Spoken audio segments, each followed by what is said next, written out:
बीमार है, जल्दी भेजो। माँ ने तब लड़की को विदा किया और कहा कि रास्ते में जो कुछ भी मिले उसके पाँव लगना और कोई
एक साहूकार था, उसके साथ बेटे और एक बेटी थी। सातों भाई और बहन एक साथ बैठकर भोजन करते थे। एक दिन कार्तिक की चौथ का व्रत आया तो भाई बोला कि बहन आओ भोजन करें। बहन बोली कि आज करवा चौथ का व्रत है, चांद उगने पर ही खाऊंगी। तब भाइयों ने सोचा कि चांद उगने तक तो बहन भूखी रहेगी, तो एक भाई ने दिया जलाया, दूसरे भाई ने छन्नी लेकर उसे ढका और नकली चांद दिखाकर बहन से कहने लगे कि चल चांद उगाया है, अर्घ्य दे ले। बहन अपनी भाभीयों से कहने लगी कि चलो अर्घ्य दे दो।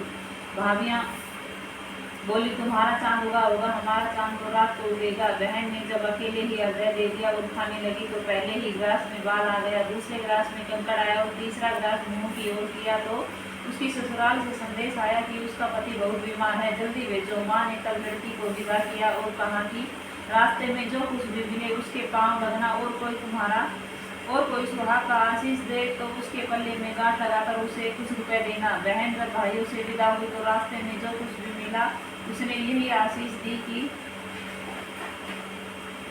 7 भाइयों की बहन तुम्हारे भाई सुखी रहे और तुम उनका सुख देखो। सुहाग का आशीष किसी ने भी नहीं दिया। जब वह ससुराल पहुंची तो दरवाजे पर उसकी छोटी ननद खड़ी थी।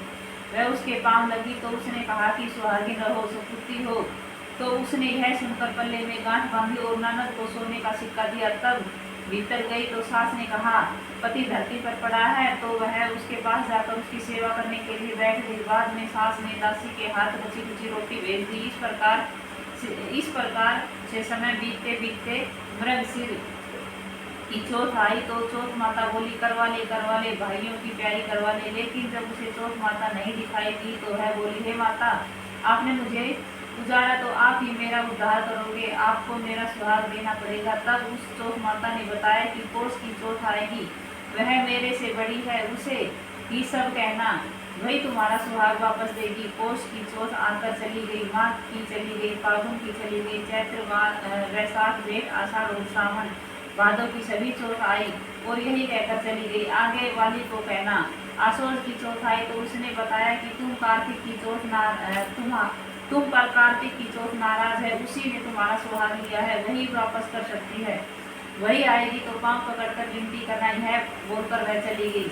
जब कार्तिक की चौथ आई तो वह गुस्से में बोली, भाइयों की प्यारी करवा ले, दिन में चांद उगानी करवा ले, व्रत खंडन करने वाली करवा ले, भूखी करवा ले। तो यह सुनकर वह चौथ माता को देखकर उसके पांव पकड़कर गिड़गिड़ाने लगी, हे चौथ माता, मेरा सुहाग तुम्हारे हाथों में है, आप ही मुझे सुहागिन करे। तो माता बोली, पापी हत्यारिन, मेरे पांव पकड़कर क्यों बैठ गई। तब वह बोली कि जो कुछ मुझसे भूल हुई उसे क्षमा कर दो, अब भूल नहीं करूंगी। तो चौथ माता ने प्रसन्न होकर आंखों से काजल, नाखूनों में से मेहंदी और टीके में से रोली लेकर उंगली से उसके आदमी पर छीटा दिया तो वह उठकर बैठ गई और बोली कि आज मैं बहुत सोया। वह बोली, क्या क्या सोए, मुझे तो 12 महीने हो गए। जब अब जाकर चौथ माता ने मेरा सुहाग बताया, तब उसने कहा कि जल्दी से माता का पूजन करो। जब चौथ की कहानी सुनी, करवा का भोजन किया तो प्रसाद खाकर दोनों पति पत्नी चौपड़ खेलने बैठ गए। नीचे से दासी आई, उसने उन दोनों को चौपड़ पास से खेलते देखा तो उसने सासू जी को जाकर बताया।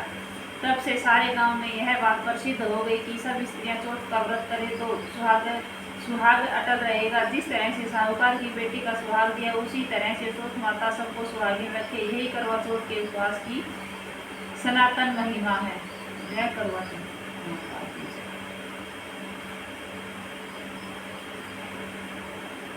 दूसरी है, प्राचीन काल में करवा नाम की एक पवित्रता स्त्री अपने पति के साथ नदी किनारे एक गांव में रहती थी। कार्तिक मास